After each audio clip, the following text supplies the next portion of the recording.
de química analítica se caracteriza de alguna manera por utilizar el sistema de compuestos inorgánicos que ustedes han podido aprender en química inorgánica. Entonces, la mayor parte de la materia se va a basar y va a trabajar con los compuestos inorgánicos, ¿sí?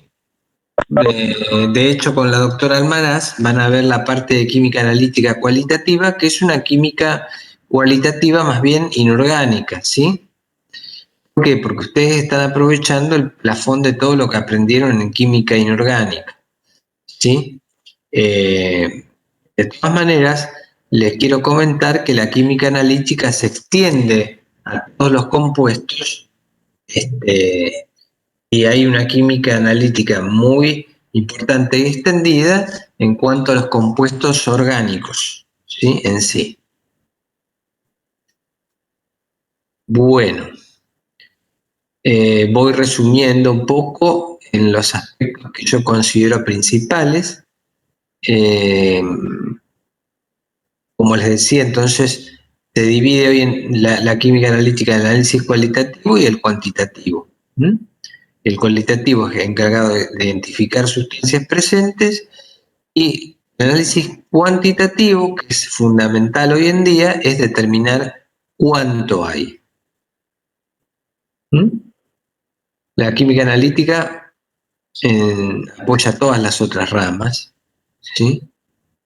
¿Por qué? Porque da lugar a la respuesta de qué hay en una muestra y cuánto hay. Y eso le sirve a un montón de disciplinas. El análisis cuantitativo tiene una serie de etapas fundamentales. Entre ellas está este resumen, este esqueleto, donde tenemos fundamentalmente, en primera instancia, cuando uno se plantea el problema analítico a resolver, tiene que elegir un método o elegir algunos métodos. Después tiene que obtener una muestra representativa, es decir, que sea de alguna manera representativa de lo que queremos analizar. Es decir, no es lo mismo muestrear un sólido, un líquido, un gas, y no es lo mismo una muestra homogénea que una muestra heterogénea a la hora del muestreo. La preparación de la muestra también es otra etapa a saber, ¿sí? Es decir, la preparación de la muestra implica medir su contenido de humedad, disolverla, disgregarla, lo que corresponda para el análisis.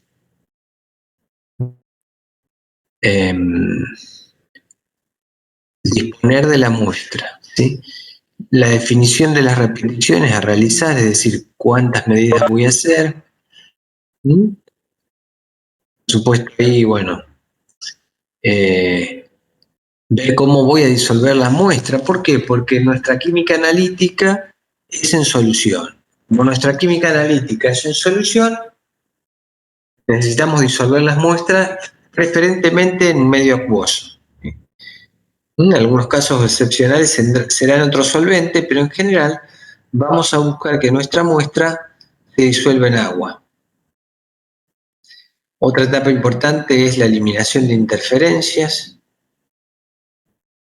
de la muestra, es decir, ¿qué es eliminar interferencias? Eliminar otras sustancias o dejar fuera de combate sustancias que pueden interferir en el tipo de análisis que voy a hacer. La etapa que sigue es medir. La etapa que sigue es medir la propiedad del analito que elijamos, ¿sí? De acuerdo al tipo de análisis, de analito que sea, vamos a elegir un tipo de reacción, porque nosotros vamos a estudiar, no vamos a medir con instrumentos como en química analítica experimental, sino que vamos a medir utilizando reacciones químicas, ¿sí?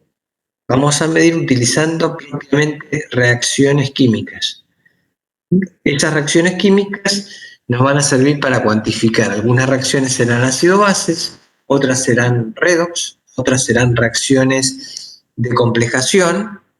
En definitiva, vamos a medir la cantidad de analito utilizando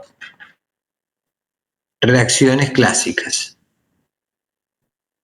Luego vamos a tener que calcular los resultados y evaluar la confiabilidad de esos resultados. Por eso, precisamente, vamos a utilizar la bolilla que sigue, que es la estadística o quimiometría, para resolver el problema de la confiabilidad de los datos. Es decir, yo mido algo, pero ¿cómo me aseguro de lo que he medido está bien o es correcto y no he incurrido en un grave error o no he incurrido en falta de exactitud, que vamos a ver de qué se trata, o en falta de precisión? ¿Sí? La falta de exactitud tiene que ver con cuánto me acerco al valor verdadero, la medida, y la precisión tiene que ver con la dispersión de los datos, es decir, esos datos, qué tan dispersos son, es decir, qué variabilidad hay de esos datos, si hay reproducibilidad.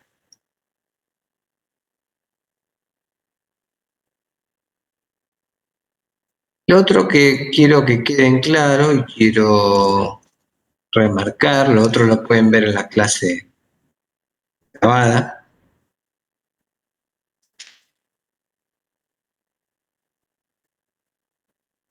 es ir un poquito a este tema de lo que son las preparaciones de las muestras.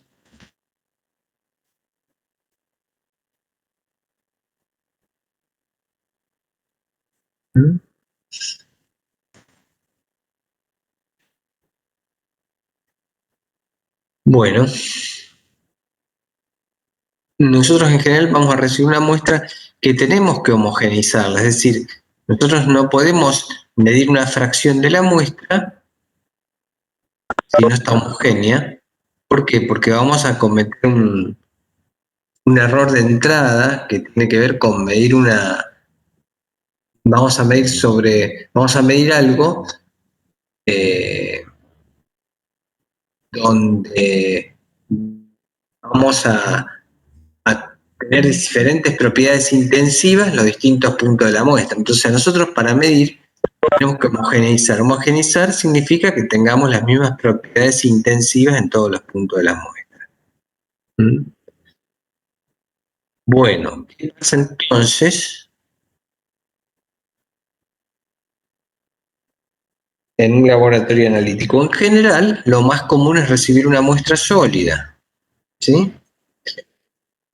Las muestras sólidas pueden tener un cierto grado de humedad. Entonces, una de las cosas que necesitamos para comenzar el análisis es evaluar la cantidad de humedad. Entonces, lo que se hace es medir la humedad secando la muestra y haciendo la diferencia de peso entre la muestra húmeda y la muestra seca para saber el contenido de agua que tiene la muestra. O en su defecto se puede hacer con una balanza termogravimétrica que mide la pérdida de peso a una determinada temperatura de una muestra que se está secando.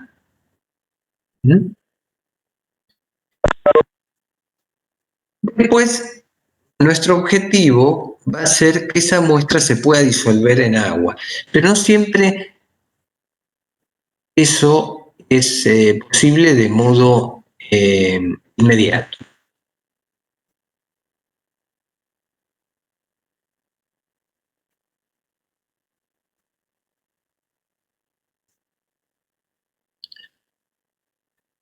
Yo puedo intentar disolver una muestra en agua, se puede disolver o no.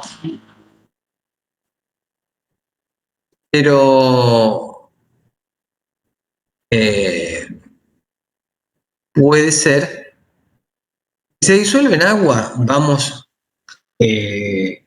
avanzando con un caso sencillo.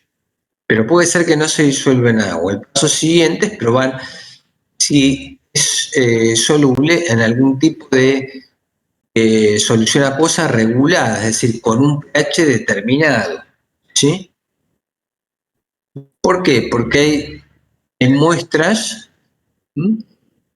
que pueden ser muestras ácidas que en medio básico, o sea, en medio alcalino, pueden llegar a disolverse o al revés.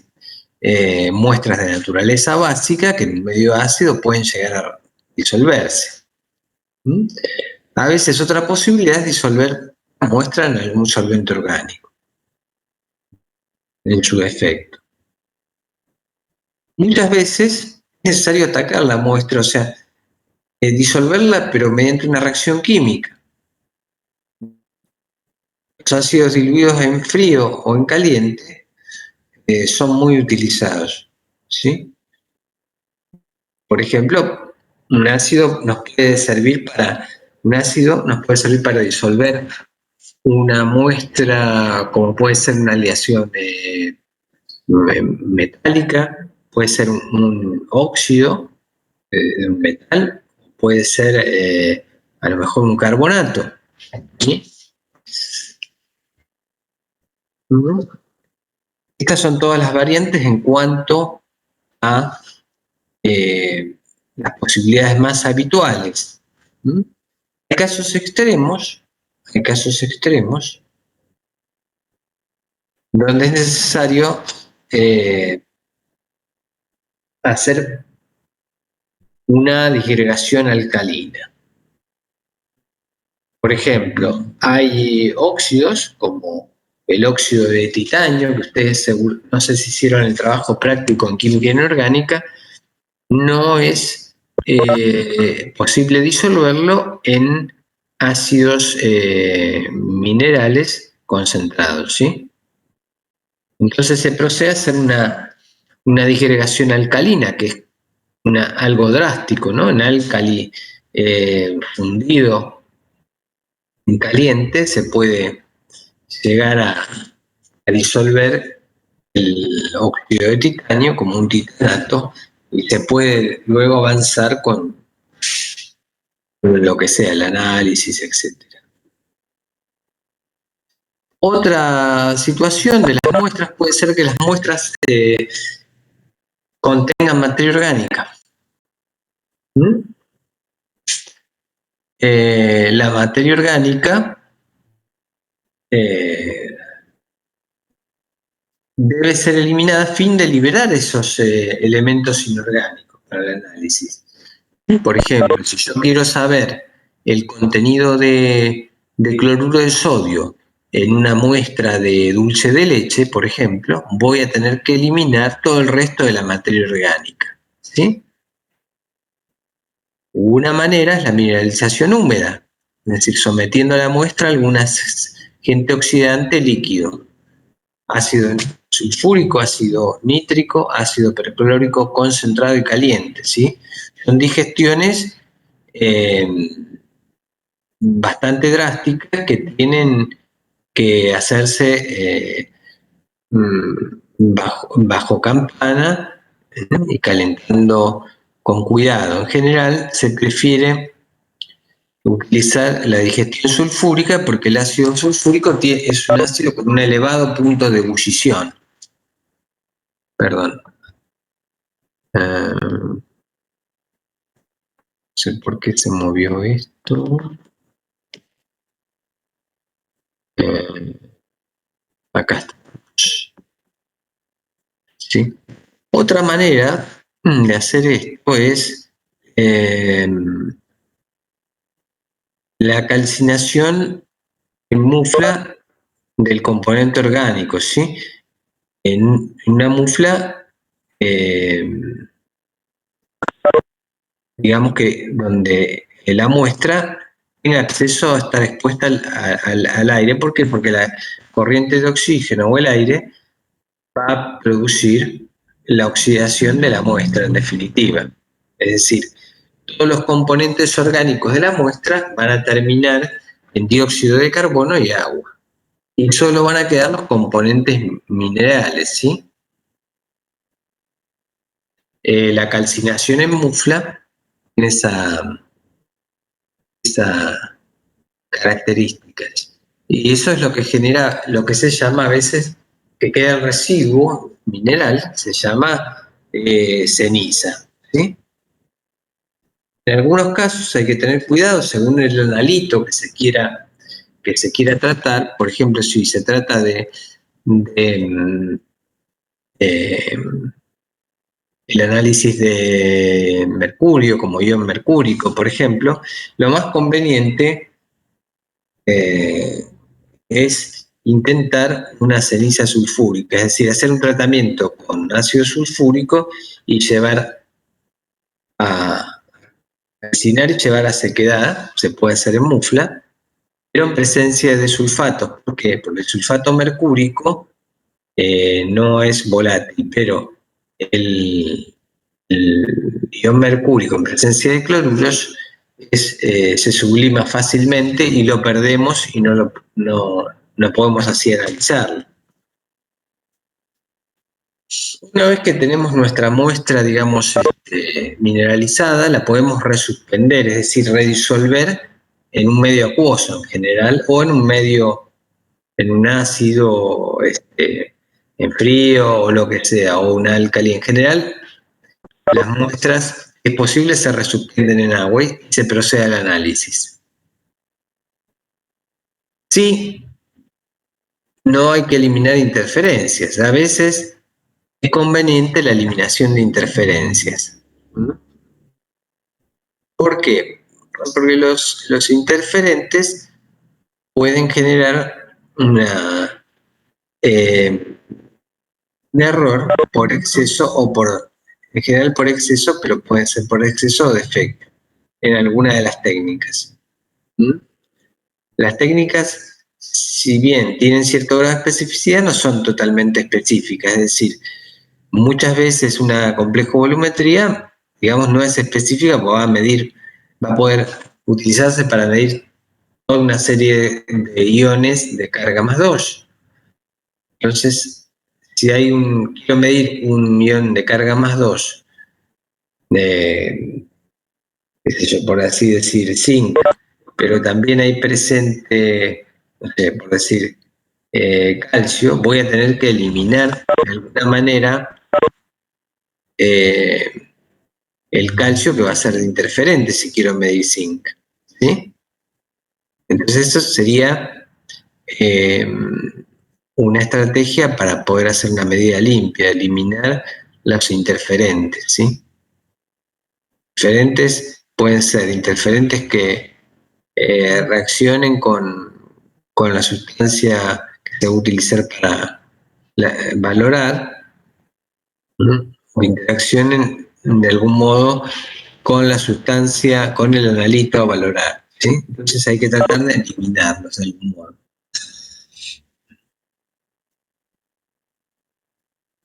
Bueno, formas químicas de eliminar interferentes.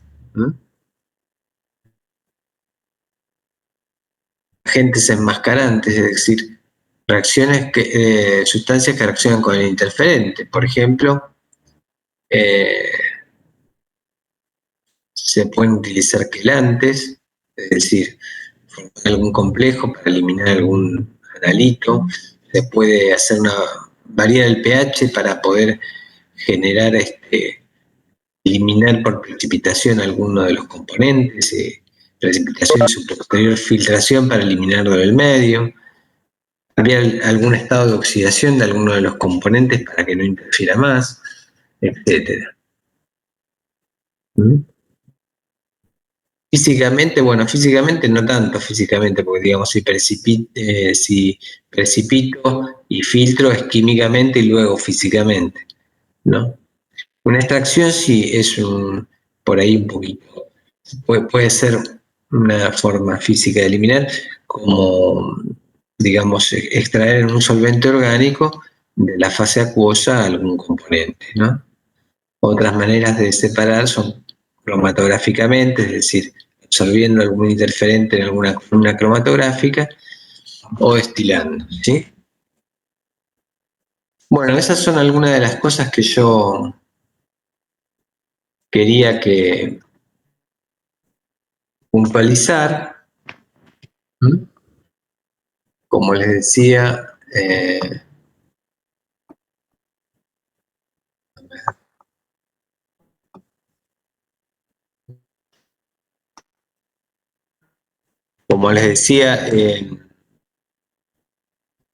me gustaría que vean la clase y que en todo caso, cuando nos volvamos a ver en vivo, charlemos algunas otras cosas, pero bueno, es muy importante que ustedes sepan de qué se trata eh, la estructura de los pasos del análisis cuantitativo y dar mucho hincapié no solo en el análisis, que después lo van a estudiar, sino en lo que es la preparación y disolución de una muestra. Entonces, son cosas fundamentales.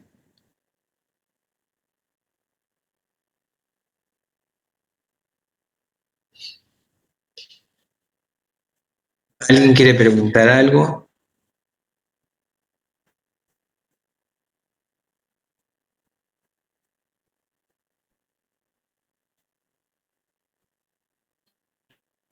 Profe, entonces estas clases de consulta después de ver los videos, más o menos. A veces sí, y a veces yo voy a agregar alguna clase para complementar los videos. Genial. Ok, entonces Esa va no a ser son la dinámica. obligatorias. Igual yo les voy avisando también un poquito lo que vamos a ir haciendo, les puedo ir avisando por el grupo de WhatsApp también, ¿sí?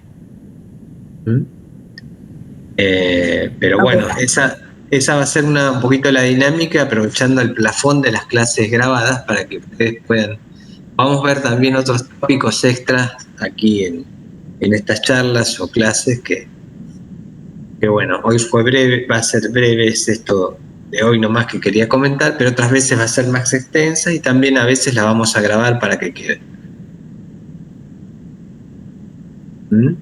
Esa va a ser el material que ustedes van a disponer, ¿sí? Genial, profe, gracias. Bueno, por supuesto queda a disposición para preguntas y eso cada vez que tengamos la apertura de las clases, unos minutos vamos a disponerlos para alguna consulta o alguna inquietud. Quedo a disposición y bueno, por hoy ya está, salvo que alguien quiera preguntar algo.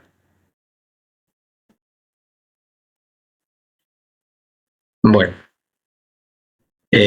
nos vemos la próxima. Yo les voy avisando por el WhatsApp de todas maneras para ir marcando el ritmo de las clases.